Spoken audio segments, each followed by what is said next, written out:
ధర్మ సందేహాల రూపంలో మనకి ఎన్నో విషయాలు, తెలియని విషయాలు చాలా చక్కగా వివరిస్తూ ఉన్నారు డాక్టర్ బ్రహ్మశ్రీ రవీంద్రనాథ్ సిద్ధాంతి గారు. చాలా విషయాల మీద అవగాహన ఉన్న వ్యక్తి, శాస్త్రాల మీద ఎంతో పట్టు ఉన్న వ్యక్తి.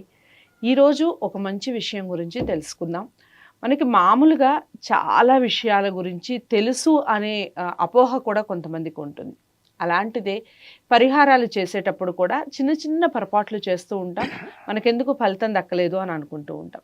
అసలు పరిహారాలు ఎందుకు ఆలస్యం అవుతాయో గురువుగారి మాటల్లో తెలుసుకుందాం. నమస్కారం గురువు. నమస్కారం. మామూలుగా మీలాంటి పెద్దవాళ్ళని కనుక్కున్నప్పుడు లేదా మనం వెళ్ళి పంతులు గారిని కనుక్కున్నప్పుడు మనకున్న సమస్యకి పరిహారం చెప్తూ ఉంటారు. అవును. తూచా తప్పకుండా చేసేవాళ్ళు ఉంటారు, కానీ ఫలితం అనేది దక్కదు. ఎందుకో ఆ ఫలితానికి సంబంధించినది ఆలస్యం అవ్వడము, అసలు దక్కకపోవడమో జరుగుతూ ఉంటుంది. అవును. కారణం ఏంటంటారు? చాలా చక్కటి ప్రశ్న. ఇది అందరికి ఉపయోగపడే ప్రశ్న అమ్మా.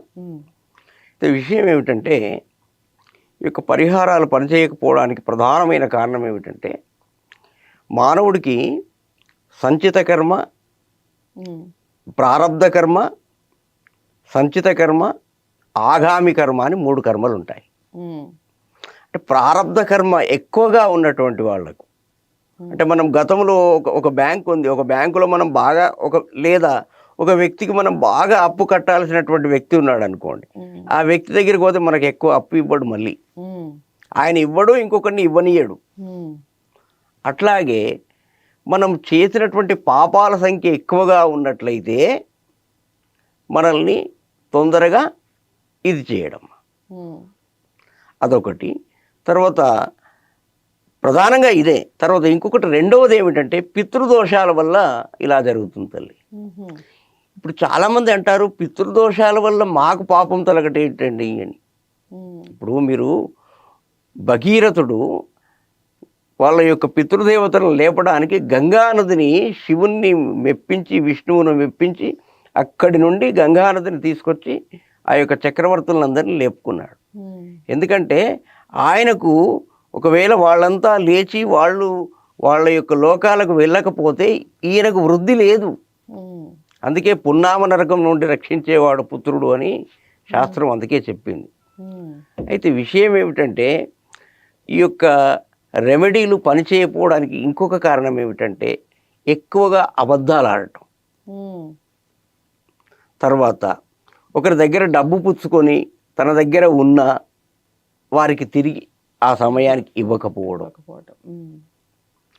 తర్వాత ఎప్పుడు ఇతరుల చెడు కోరడం. వాళ్ళు ఏమీ అనరు, కానీ వీడు నాశనం అయిపోవాలి అని మనస్సులో అనుకోవడం. ఈర్ష్యా స్వభావం, ఊరికేనే ఇతరులంటే గిట్టకపోవడం. ఇలాంటి ఈ అల్ప గుణాల వల్ల ఇంకొంతమందిలో అసలు ఎదుటి వాళ్ళు బాగుపడుతుంటే కూడా చూడలేని దాన్నే కదా నేను చెప్పాను ఇంతకుముందు, ఈర్ష్యాతత్వం. అది అస్సలు ఉండకూడదు. ఎందుకంటే మనకు గుడిసె ఉంటే పక్కవారిది బంగ్లా అయితే మన గుడిసెకి ఏమన్నా అయితే కనీసం ఆ బంగ్లా కింద నుంచోవచ్చు అనే జ్ఞానం కలిగి ఉండాలి మానవుడు. మనది గుడిసె అయ్యి వాడిది గుడిసె అయితే ఈ 2 గుడిసెలు కొట్టుకపోతే ఎక్కడుందాము అనే ఆలోచన చేయాలి మానవుడు. కాబట్టి ముఖ్యంగా నిజాన్ని మాట్లాడే వారికి పరిహారాలు తొందరగా ఫలిస్తాయి తల్లి. ఇదొకటి బాగా జ్ఞాపకం ఉంచుకోవాలి ఎవరైనా, నాతో సహా. ఎందుకంటే నేనే చెప్తున్నాను కాబట్టి నేను చెప్పుకుంటున్నాను. పరిహారాలు ఎందుకు అంటే, పితృదోషాలు ఏమైనా ఉంటే తల్లి, ఇదొక చాలా ముఖ్యమైన విషయం ప్రజలకు తెలియజేస్తున్నాను. దయచేసి మీకు ఎవరికైనా పితృదోషాలు ఉన్నట్లయితే మన జోగులాంబ గద్వాలలో శ్మశాన నారాయణ స్వామి అనేటువంటి ఒక ఆలయం ఉంది. అక్కడ ఒక 1500-1000 రూపాయలు అట్లా ఫీజు తీసుకొని మీ యొక్క పితృదోషం ఏదైతే మీ పితృవులందరినీ మీకు జ్ఞాపకం ఉన్నంత వాళ్ళందరినీ పేర్లు చెప్పండి.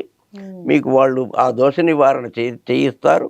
అక్కడ స్నానం చేయిస్తారు, అమ్మవారి దర్శనం చేయించి పంపిస్తారు. దీనివల్ల పితృదోషాలు తొలగే అవకాశాలున్నాయి. అలా చేయడం వల్ల తప్పనిసరిగా మీ జీవితంలో మార్పు వస్తుంది. ఇది సత్యం, సత్యం పునః సత్యం. చాలా చక్కగా చెప్పారు గురువుగారు. మొత్తానికి మనందరికీ సమస్యకు ఒక పరిష్కారం దొరికిందని చెప్పొచ్చు. మామూలుగా పితృదోషాలు, దాని నివారణ అని మాట్లాడుకుంటూ ఉంటారు, కానీ దానికి సొల్యూషన్ ఏమిటో చెప్పారు గురువుగారు. చాలా అంటే చాలా మంచి రెమెడీ ఇది.